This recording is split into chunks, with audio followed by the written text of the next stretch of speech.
Bismillahirrahmanirrahim. Assalamualaikum warahmatullahi wabarakatuh.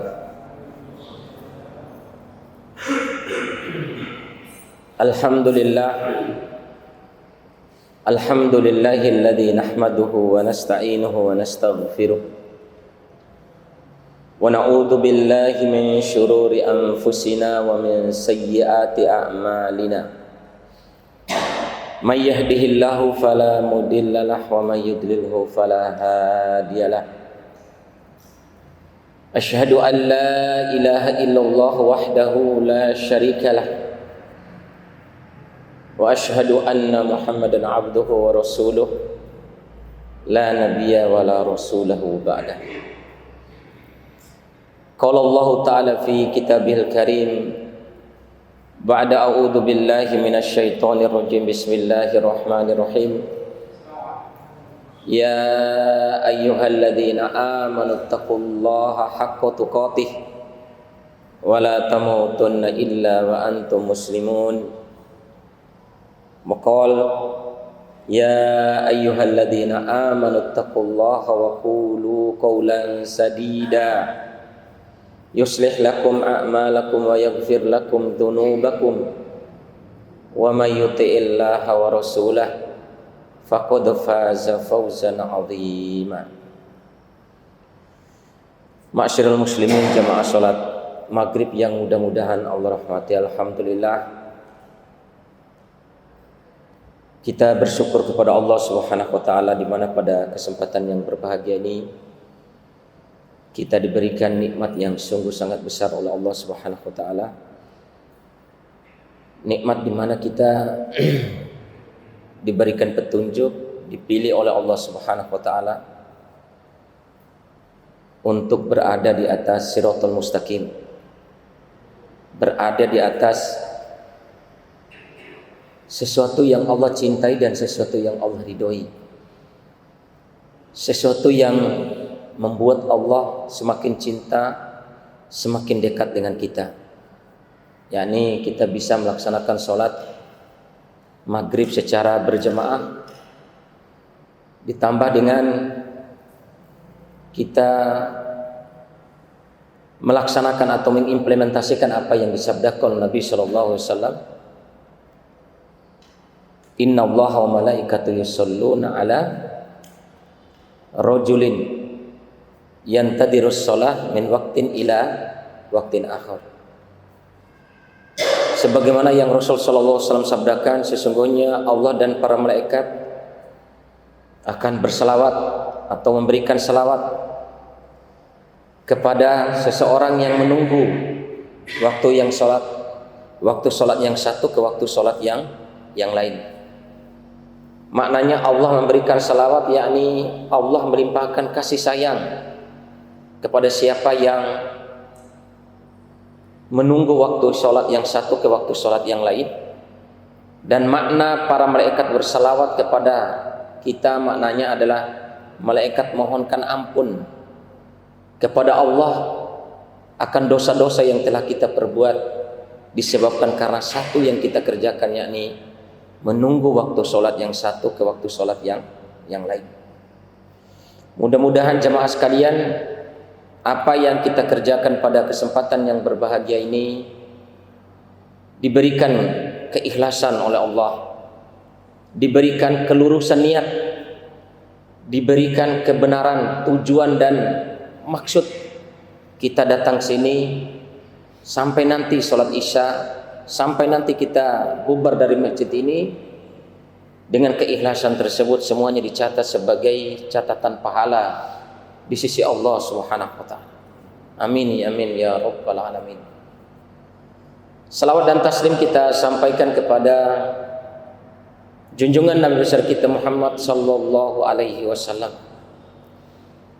Nabi yang khatimul anbiya, penutup para nabi, imamur rasul, pemimpin para nabi dan rasul, pemimpin manusia di surga nanti, satu-satunya yang bisa diterima oleh Allah Subhanahu wa taala doanya sehingga di padang mahsyar proses menunggu pengadilan Allah 50.000 tahun dengan doa Nabi Shallallahu Alaihi Wasallam.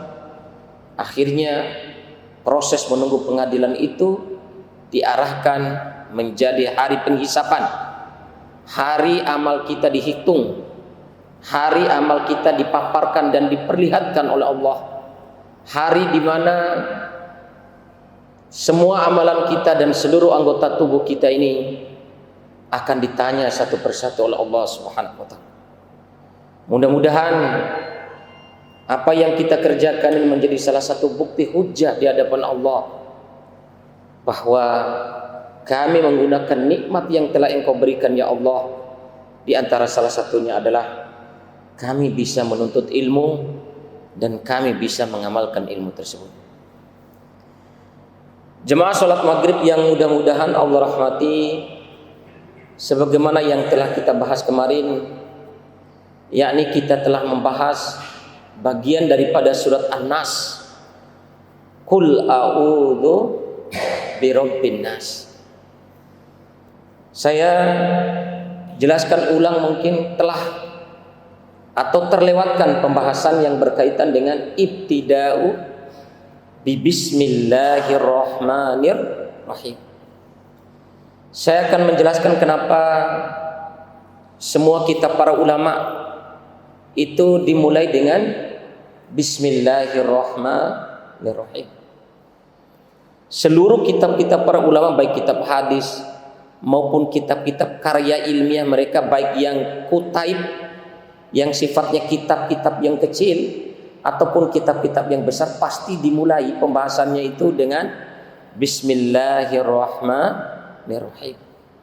Alasannya pertama, sebagaimana yang dikatakan oleh Dr. Labib Najih Abdullah Al-Yamani, beliau menjelaskan bahwa karena yang pertama, di dalam Al-Quran saja setiap surah itu dimulai dengan bismillahirrahmanirrahim. Setiap pergantian surah-surah yang baru, kecuali surat At-Taubah, itu bahkan ulama berpendapat haram untuk menaruh bismillah antara surat Al-Anfal dan surat At-Taubah. Tidak boleh ditaruh bismillah karena pembahasan dia dalam dua surat ini sama pembahasannya. Selain daripada itu semuanya dimulai dengan bismillahirrahmanirrahim. Maka para ulama memulai kitabnya dan memulai segala sesuatu, kalau di dalam Al-Quran saja setiap surah itu dimulai dengan bismillah, apalagi kalau hanya urusan mengarang kitab, apalagi kalau hanya urusannya apa jemaah sekalian? Urusannya makan, apalagi kalau hanya urusannya minum, apalagi kalau hanya urusannya keluar rumah dan masuk rumah. Al-Quran saja dimulai dengan bismillah. Maknanya apa? Kalau di dalam Al-Quran yang kalamullah, perkataan Allah yang suci, dimulai dengan bismillah setiap surah, maknanya ada keberkahan, ada kemuliaan, ada keagungan dengan mengucapkan atau dengan memulai sesuatu dengan bismillahirrahmanirrahim. Yang kedua jemaah sekalian yang mudah-mudahan Allah rahmati, dimulai dengan bismillahirrahmanirrahim iktidaan biqauli nabiyina Muhammadin sallallahu alaihi wasallam, kullu amrin dhibalin la yubda'u fihi bi basmallah fahuwa abtar fahuwa aqta. Segala sesuatu perkataan perbuatan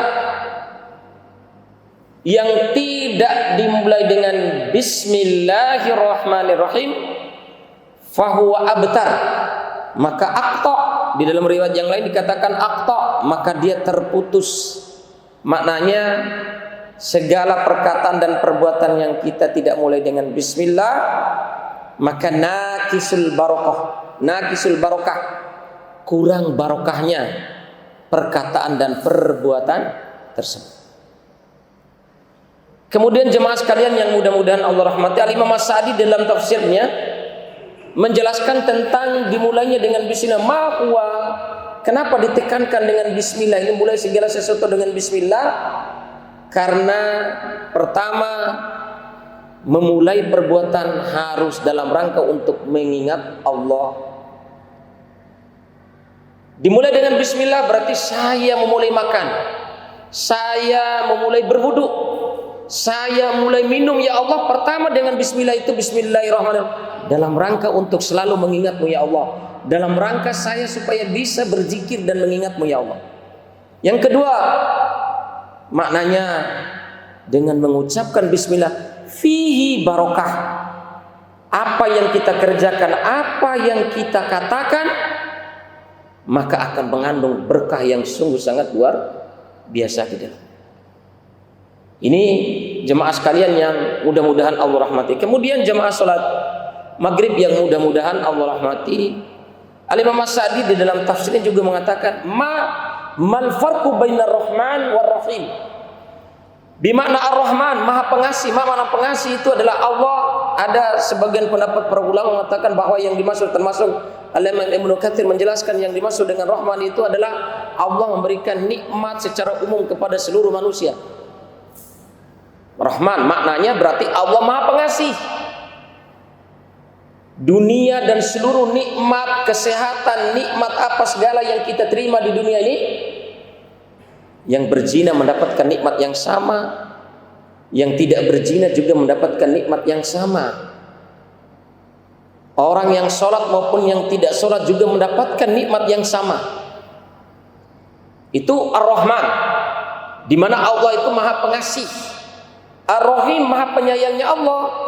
Khos lil mu'minin, khusus bagi orang-orang yang mukmin, khusus bagi orang-orang yang beriman, khusus bagi orang-orang yang taat dan beribadah kepada Allah Subhanahu wa taala, sehingga spesial Allah berikan kesayangannya kepada orang-orang yang beriman. Jemaah salat maghrib yang mudah-mudahan Allah rahmati, ada juga apa yang ditafsirkan, apa yang disampaikan oleh Dr. Labib Najih Abdullah Al-Yamani, memberikan makna rahman itu. Contoh misalnya Allah Subhanahu wa taala memberikan nikmat mata. Jadi Allah, dia kasih contoh bahwa Allah kasih ijmal, yakni anna rahmah bi nikmati ijmaliyah. Rahman itu maknanya pengasihnya Allah itu adalah nikmat yang secara umum, universal, yang secara umum saja.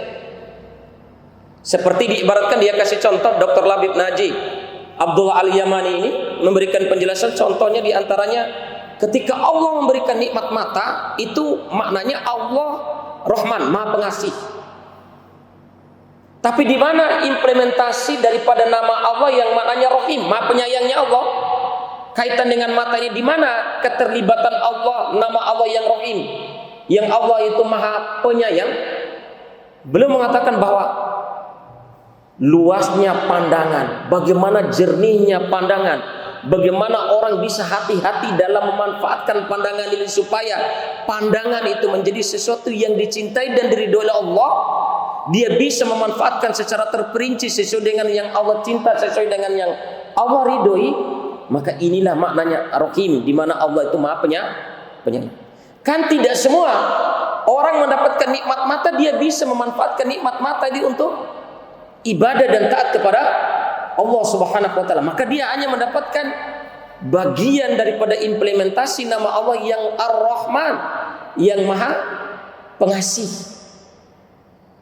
Tapi ketika orang itu bisa memanfaatkan matanya, dia gunakan nikmat matanya untuk beribadah dan taat kepada Allah, melihat sesuatu yang menjadi manfaat dan tujuan daripada diciptakan mata, dia gunakan untuk melihat sesuatu yang Allah cinta, Allah ridho, maka inilah Allah membersamai kita dengan Rahim, nama Allah yang maha penyayang. Maka jemaah sekalian yang mudah-mudahan Allah rahmati, ketika contoh misalnya ada buku,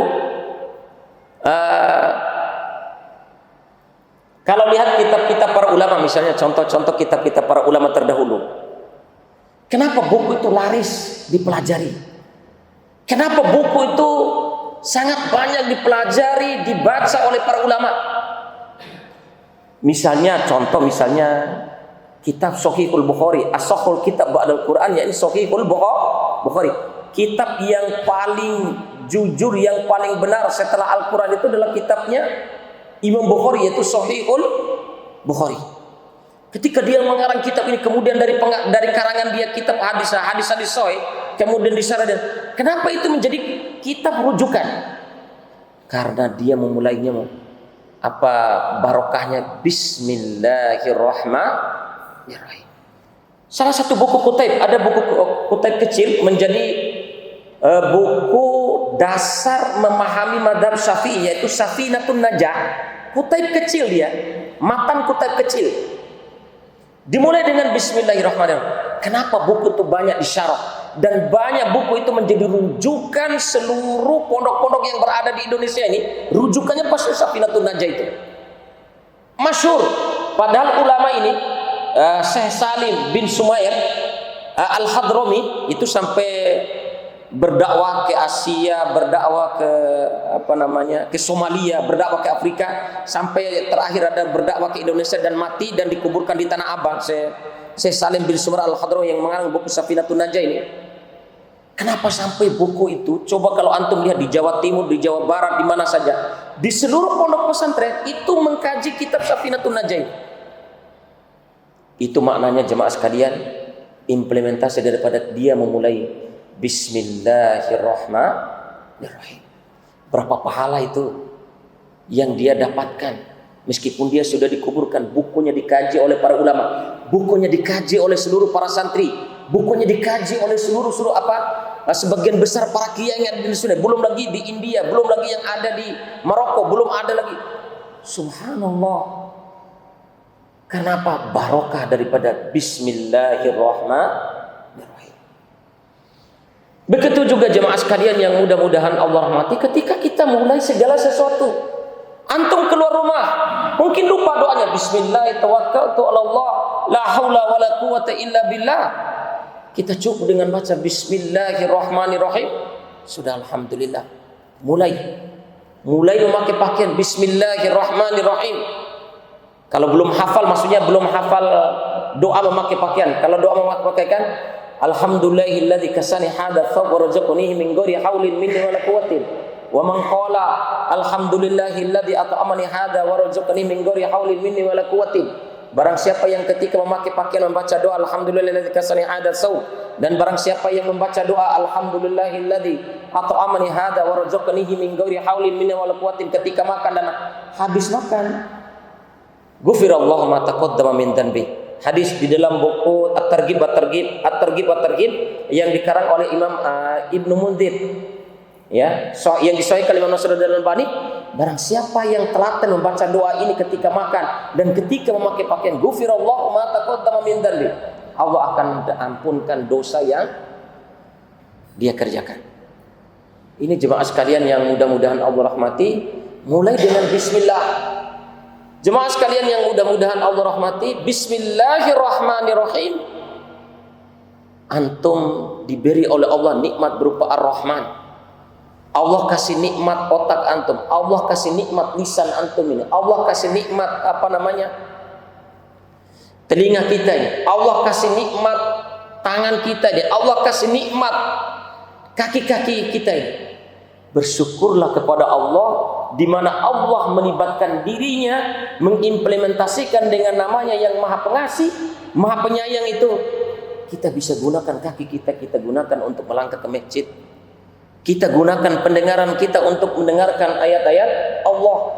Kita gunakan hati kita untuk merenungi, tadabbur ayat-ayat Allah Subhanahu wa taala. Kita gunakan mata kita untuk membaca dan melihat ayat-ayat Allah. Kita gunakan lisan kita untuk membaca ayat-ayat Allah dan berzikir.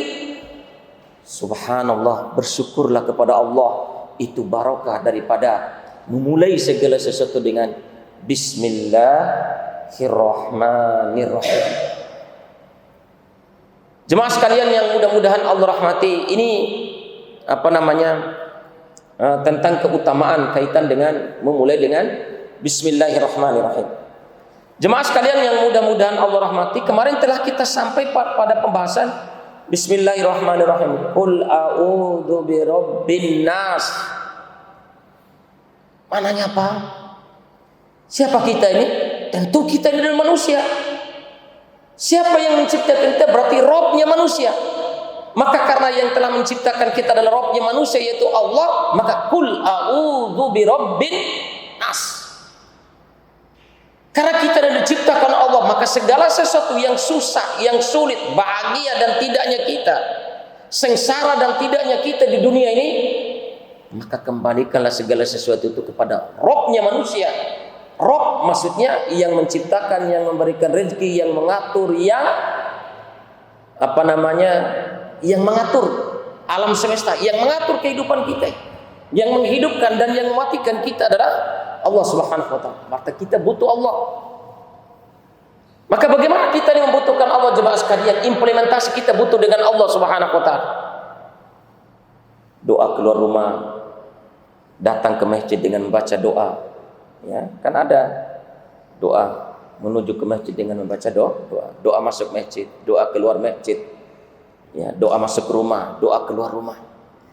Ini hal-hal seperti ini kita mulai membiasakan diri dan mulai membiasakan kepada anak-anak didik kita, anak-anak kandung kita, supaya terbiasa kita ini selalu di bawah pengawasan Allah Subhanahu wa taala.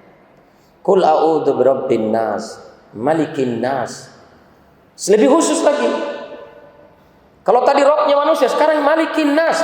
Siapa malikin nas? Berarti sultanun nas, yang menguasai manusia, yang merajai manusia, raja di atas raja, yaitu Allah Subhanahu wa taala. Qulillahumma malikal mulk tu'til mulka man tasha. Qulillahumma malikal mulk. Katakanlah wahai Muhammad, sesungguhnya Allah yang memberikan kerajaan-kerajaan kepada manusia itu. Diberikan. Allah yang menguasai kerajaan-kerajaan di dunia ini. Qulillahumma malikal mulk tu'til mulka man tasha wa tanzi'ul mulka mimman tasha.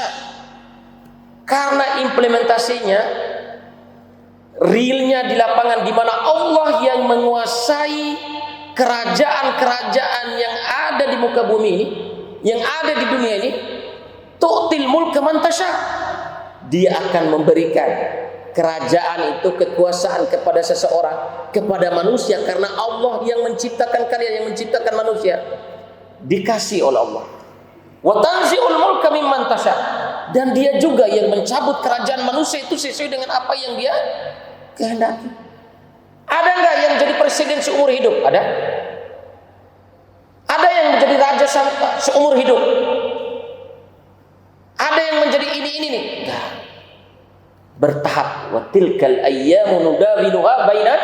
Nah, itulah hari-hari yang kami pergantikan kepada manusia. Maknanya jemaah sekalian, Malikin nas, dialah Allah yang merajai manusia. Pemilik kerajaan-kerajaannya manusia adalah Allah. Dia berhak memberinya kapan saja dan dia berhak mencabutnya kapan saja. Ilahin nas. Maka karena Allah yang menciptakan seluruh manusia, yang menciptakan seluruh alam semesta, kemudian dialah Allah Subhanahu wa taala yang merajai kerajaan-kerajaan yang ada di dunia ini, maka Allah kebaris ingatkan kepada kita dengan firman-Nya, dengan menasihati kita, ilahin nas, dialah Allah yang diibadahi dengan benar oleh kita ini. Dialah Allah yang telah menciptakan kita, memberikan rezeki, yang menguasai alam semesta. Dialah Allah pemilik kerajaan-kerajaan di dunia. Kapan dia kehendaki untuk diberikan kerajaan, kapan dia cabut, kapan dia hancurkan kerajaan, itu terserah dia. Karena begitu maha kuasanya Allah terhadap kita ini. Ilahin nas, Allah umumkan kesombongan dirinya. Allah umumkan kepada kalian-kalian yang lemah itu, manusia yang aku ciptakan, kata Allah, ilahin nas, akulah yang disembah. Ilahin nas, yang disembah dengan benar adalah Allah Subhanahu wa taala. Qul a'udzu birabbin nas, malikin nas, ilahin nas, min syarril waswasil khannas. Min syarr, yakni dari seluruh keburukan dan kejahatan. Al-waswas di mana asyaitan, yang membisikkan keburukan, yang mengajak kepada kejahatan, yang membisikkan keburukan kejahatan itu adalah syaitan. Maka kita berlindung kepada Allah. Khusus dalam surat An-Nas ini, Allah meminta kepada kita, Allah mensyariatkan kepada kita, Allah menyuruh kepada kita supaya berlindung kepada Robnya manusia, min syarril waswasil khannas, dari kejahatan, kejelekan setan, godaan setan. Al-khannas, mana al-khannas bermakna yakni, yang dimaksud dengan khannas itu adalah godaan setan, godaan iblis ini akan mengecil. Pertama itu khannas itu maknanya dia semakin mungil, kecil dia, kadzubab, bahkan dikatakan seperti lalat, benar keroku. Idza dzakaral abdu rabbahu, ketika hamba ini mengingat Allah Subhanahu wa taala, maka bisikan syaitan itu semakin kecil, menggigil, takut, bahkan lari. Ketika seorang hamba ini mengingat Allah Subhanahu wa taala. Jemaah sekalian yang mudah-mudahan Allah rahmati, min syarril waswasil khannas. Tentu jemaah sekalian yang mudah-mudahan Allah rahmati, apabila kita ini mengingat Allah, contoh misalnya jemaah sekalian, kita ini terdetik, misalnya mungkin seperti penjelasan di YouTube itu, seperti yang dijelaskan oleh Muhammad Al-Arifi, Syekh Muhammad Al-Arifi, kemudian juga Syekh Utsaimin. Kan ada durasi-durasi yang 30 menit, ada yang durasi 7 menit, ada yang durasi 4 menit ketika menjelaskan surat An-Nas ini sungguh sangat luar biasa. Min syarril waswasil khannas. Yang jelas jemaah sekalian, ketika kita banyak berzikir mengingat Allah Subhanahu wa taala, maka godaan setan itu akan semakin menipis. Godaan iblis itu akan semakin mengecil, dan godaan itu akan semakin meleleh. Takut dan lari dia. Kalau kita berzikir kepada Allah Subhanahu wa taala, bahkan disyariatkan, kalau di dalam penjelasan-penjelasan ulama yang ada di di ada yaitu Muhammad Al-Arifi, kemudian Syekh Utsaimin dan syekh yang lain memberikan penjelasan jemaah sekalian, min syarril waswasil khannas alladzi yuwaswisu fi sudurin nas. Alladzi yuwaswisu fi sudurin nas, yang inti godaan bisikan itu adalah fi sudurin nas, maksudnya di hati manusia. Ada dalam hadis, misalnya kita baca di dalam tafsir Al-Imam Ibnu Katsir, idza dzakaral abdu rabbahu, apabila seorang hamba mengingat Allah Subhanahu wa taala, maka syaitan itu akan mengecil seperti lalat. Tapi ketika idza khalal abdu dzakara rabbah, apabila seorang hamba itu lalai daripada mengingat Allah Subhanahu wa taala, maka dia istikbar, maka dia akan membesar dan dia akan menempatkan cakarnya itu kepada hati-hati manusia. Apa bisikannya? Setan itu membisikkannya dengan bisikan halus. Coba lihat sebagaimana bisikannya iblis kepada Adam. Apa bisikannya? Bisikannya iblis kepada Adam itu, kalian dilarang oleh Allah untuk makan buah pohon itu supaya pertama kalian tidak menjadi malaikat. Itu saja, masya Allah. Padahal memang Allah tidak kasih tahu kepada Nabi Adam, saya melarang kalian ini begini-begini. Tidak, hanya Allah melarang saja. Cuma tipu dayanya itu khusus kepada hatinya Nabi Adam tuh. Kalian dilarang untuk makan itu tuh karena ini saja, karena supaya kalian tidak menjadi malaikat. Kemudian yang kedua, dilarangnya kalian makan itu supaya kalian tidak selama-lamanya di dalam surga. Mainda selama-lamanya di surga itu, makanya kalian dilarang itu. Saya bersumpah atas nama Allah, kata iblis kan gitu. Saya bersumpah atas nama Allah, sesungguhnya saya benar-benar memberi nasihat kepada kalian. Benar-benar kalian dilarang untuk memakan buah pohon itu karena supaya kalian tidak menjadi malaikat dan supaya kalian tidak selama-lamanya di dalam surga. Itu nasihat yang luar biasa. Dibisikkan terus, bisikan terus. Dan dia tidak pernah berhenti, bisik terus. Maka jemaah sekalian yang mudah-mudahan Allah rahmati, para ulama memberikan penjelasan, termasuk saya, Imam As-Sa'di dalam buku tafsirnya, kalau kalian dibisikkan dengan sesuatu bisikan yang melanggar syariat, yang melanggar Allah, maka ucapkanlah apa? Bacalah, Qul a'udzu birabbin nas, malikin nas, ilahin nas, min syarril waswasil khannas, sambil merenungi tafsirnya tadi, alladzi yuwaswisu fi sudurin nas minal jinnati wan nas. Baca itu. Ada bisikan yang membuat kita kok begini sih Allah, kok ada sesuatu yang membuat kita ragu kepada Allah. Baca. Jangan ditunda-tunda. Qul a'udzu birabbin nas, malikin nas, ilahin nas, min syarril waswasil khannas, sampai selesai. Ada sesuatu bisikan-bisikan halus. Karena bisikan itu, Syekh Utsaimin menjelaskan bahwa yang dimaksud dengan bisikan syaitan ke dalam hati manusia itu apa? Yang dibisikkan ada pengaruh-pengaruh halus yang ada dalam pikiran kita ini. Baik itu keinginan untuk berbuat maksiat, baik itu memfasilitasi untuk berbuat maksiat, baik segala sesuatu yang membuat kita berprasangka buruk kepada Allah Subhanahu wa taala. Pokoknya segala sesuatu yang tidak Allah cintai dan tidak Allah ridhoi, dibisikkan secara tenang, dibisikkan secara tenang. Maka ketika kita merasakan itu, baca Qul a'udzu birabbin nas. Qul a'udzu. Kenapa bisikan itu bisa bersifat khayalan? Ya enggak? Bisa bersifat keraguan-raguan. Bisa bersifat keterlambatan untuk melakukan ibadah, dibisikkan kita ini. Nah, termasuk Syekh Utsaimin menjelaskan, ya, ini bisikannya pertama adalah ketika kita berwudu. Apakah tadi saya sudah niat apa tidak, berwudu apa tidak?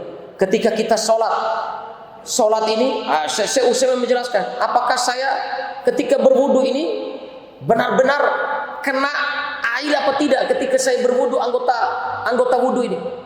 Ketika kita sholat, apakah sholat itu hanya gerakan badan saja, ataukah kita bisa menikmati sholat itu? Penjelasannya Syekh. Disitulah setan akan membisikkan terus, sehingga terasa wudu kita ya tinggal selesai begitu saja. Ketika kita selesai berwudu juga tidak membaca doa setelah berwudu. Ketika memulai berwudu kita tidak membacanya Bismillahirrahmanirrahim. Ketika kita sholat tiba-tiba sudah selesai Assalamualaikum.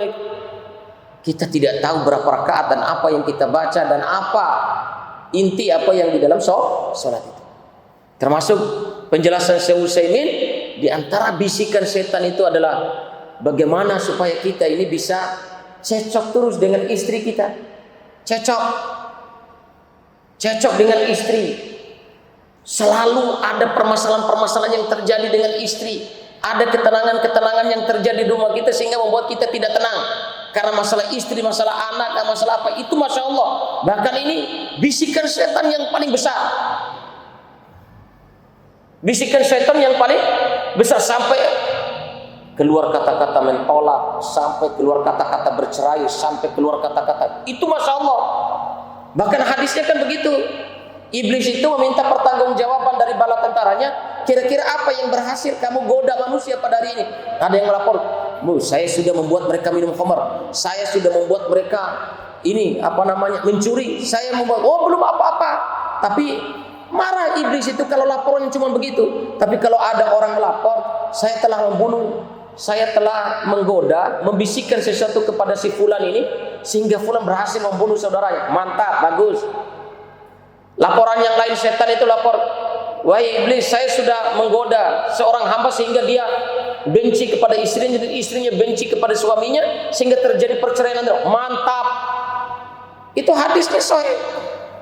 Maka jemaah sekalian yang mudah-mudahan Allah rahmati, ada penjelasan Syekh Utsaimin ketika kita supaya kita berusaha untuk terhindar dari godaan-godaan itu, kaitannya khusus yang berkaitan dengan rumah tangga, maka ditekankan doa masa keluar rumah bacalah bismillahi tawakkaltu 'ala Allah la haula wala quwata illa billah. Masuk rumah bismillahi walajna wa bismillahi kharajna wa 'ala rabbina tawakkalna. Dengan menyebut namamu ya Allah kami masuk, dan dengan menyebut namamu ya Allah kami keluar, dan terhadapmu ya Allah kami bertawakal dalam urusan kami berada di rumah. Yang kedua, ketika di dalam rumah, ibtidaan bikulli syai'in bi bismillah. Mulai makan dengan baca bismillahirrahmanirrahim. Minum dengan membaca bismillahirrahmanirrahim. Setelah makan dan minum, alhamdulillahirabbil alamin. Wa qala syaitanu ba'duhum li ba'd. Di dalam hadis Rasulullah sallallahu alaihi wasallam dalam buku At-Targhib At-Tarhib karangan Imam Ibnu Munzir ini, syaitan berkata kepada syaitan yang lain, laisa lana hajatun litaswisihi. Tidak ada jatah bagi kita untuk masuk ke rumah ini, menggoda si fulan ini. Karena apa? Dia keluar rumah dengan baca doa bismillah, dia masuk ke rumah dengan baca doa bismillah, dia makan dan minum dengan baca bismillahirrahmanirrahim. Ini jemaah sekalian yang mudah-mudahan Allah rahmati. Minal jinnati mana? Jam pira sampai? Tinggal pira? 5 menit.